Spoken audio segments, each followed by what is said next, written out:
안녕하세요. 안녕하십니까. 조국혁신당 국회의원 박은정입니다. 오늘 조국혁신당은 딥페이크 차단 6법 서지현법을 발의하기 위해 여러분들께 이 자리에 섰습니다.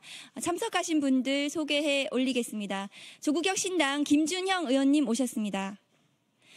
강경숙 의원님 오셨습니다. 신장식 원내 부대표 대변인님 오셨습니다.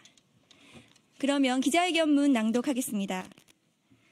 안녕하십니까. 조국혁신당 국회의원입니다. 지금부터 2년여 전 법무부 디지털 성범죄 등 대응 TF 팀장인 서지현 검사가 한동훈 당시 법무부 장관으로부터 갑작스런 TF 해산과 원대 복귀 명령을 받고 제가 근무하던 성남지청으로 힘없이 돌아오던 모습을 기억합니다.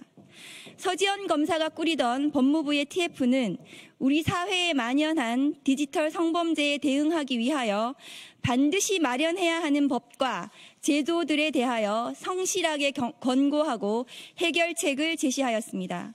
그러나 한동훈의 법무부는 이를 끝내 외면하고 TF를 해산하는 바람에 서지현 검사는 성남지청을 끝으로 검사직을 그만두었습니다. 그로부터 2년 후 디지털 성범죄인 일명 딥페이크 성범죄가 대한민국을 흔들고 있습니다. 그 피해자들은 연예인, 지인, 중학교 동창, 친척, 친구의 여자친구, 일면식도 없는 사이 등 10대부터 60대까지 가리지 않고 그 누구나 대상이 되고 있다는 점에서 충격과 공포를 주고 있습니다.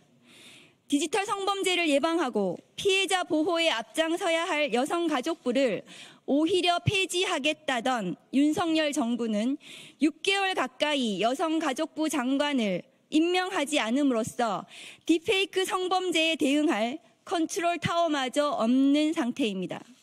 이에 여가부 산하 디지털 성범죄 피해자 센터에서는 피해자들의 간절한 호소에도 불구하고 디지털 성착취물 삭제를 절반도 하지 못하고 있고 딥페이크 성범죄 피의자 중 75.8%가 10대라는 절망적인 현실을 목도하고 있습니다. 또 디지털 성범죄의 온상인 텔레그램이 방송통신심의위원회에 딥페이크 성범죄물 25건을 지우고 신뢰관계를 희망한다는 메일을 보냈음에도 방심위의 류희림 위원장은 디지털 성범죄 피해자 지원센터와 경찰에 텔레그램과의 접촉 창구를 공유하지 않고 있고 윤석열 대통령을 위한 방송 길들이기에만 골몰할 뿐 디지털 성범죄에 대응하는 유관기관 간 협력마저도 제대로 되지 않는 총체적 난맥상을 보여주고 있습니다.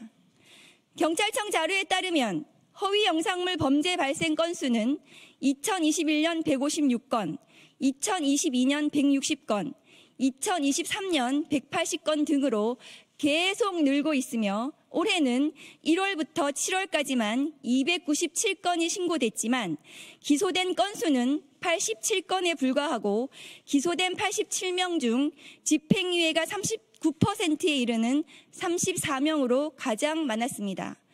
징역형을 선고받은 사례는 27.5%에 해당하는 24명에 그쳤습니다.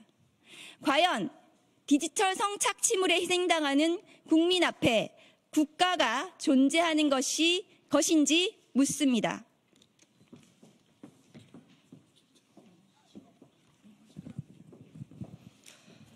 검찰권 남용으로 야당과 정적 죽이기 수사에만 골몰하는 윤석열 정부가 디지털 성범죄에 대응할 의지가 있을까요?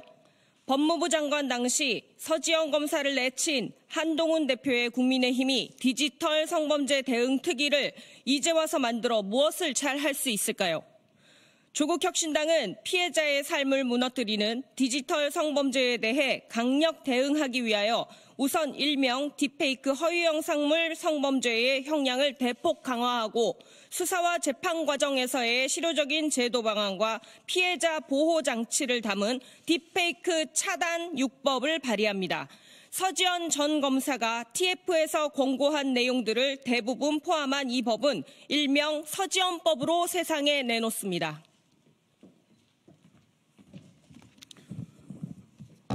우선 성폭력 범죄의 처벌 등에 관한 특례법 일부 개정 법률안 일명 서지연법에는 허위 영상물, 즉 딥페이크 등의 반포 등의 죄에 대한 형량을 5년 이하의 징역에서 7년 이하의 징역으로 강화하고, 디지털 성범죄에 대한 신고를 받은 사법경찰관이 피해 영상물 체증 등의 응급조치를 할 수 있는 근거를 마련했으며, 디지털 성범죄에 제공되거나 취득한 물건을 몰수, 추징할 수 있도록 했습니다.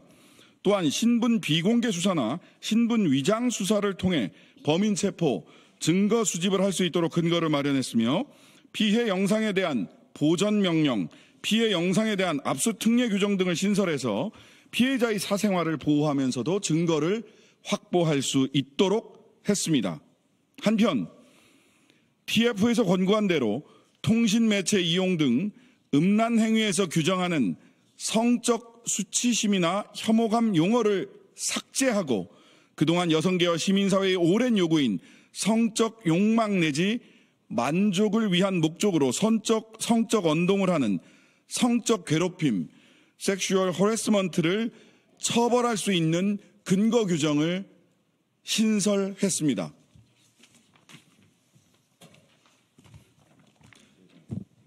다음으로 정보통신망 이용 촉진 및 정보보호 등에 관한 법률 일부 개정 법률안은 성적 욕망 내지 만족을 위한 목적으로 상대방에게 성적 언동을 하는 내용의 정보를 정보통신망을 통하여 유통하는 것을 금지하고 위반 시 처벌 규정을 신설하였습니다. 형사소송법 일부 개정 법률안에서는 피해자 등에게 정인신문에 의하지 않는 의견 진술, 서면에 의한 의견 진술을 보장하고, 이와 같은 피해자의 진술이 양형에 참작될 수 있도록 하여 피해자 진술권을 강화하였으며, 재판정에서 유무죄 인정과 무관한 피해자의 성적 이력, 평판 등 사적 정보에 관한 신문을 제한하도록 하고, 신문이 제한된 사항에 대한 진술이 있더라도 증거 능력을 제한하여 피해자 보호 장치를 강화했습니다.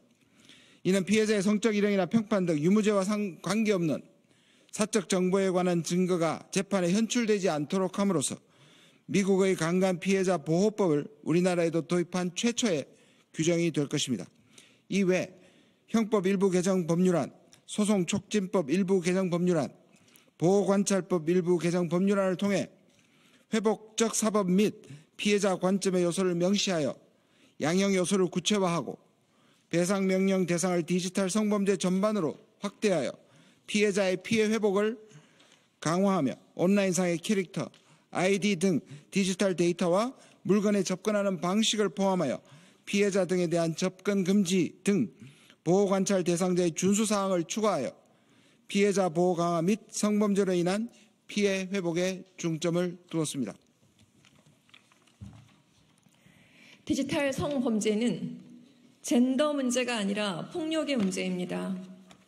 윤석열 정부는 디지털 성범죄 온상이 된 텔레그램에 대하여 총력으로 대응하고, 최대한 신속하게 수사하고 영상물을 차단, 삭제해 피해자들을 보호해야 합니다.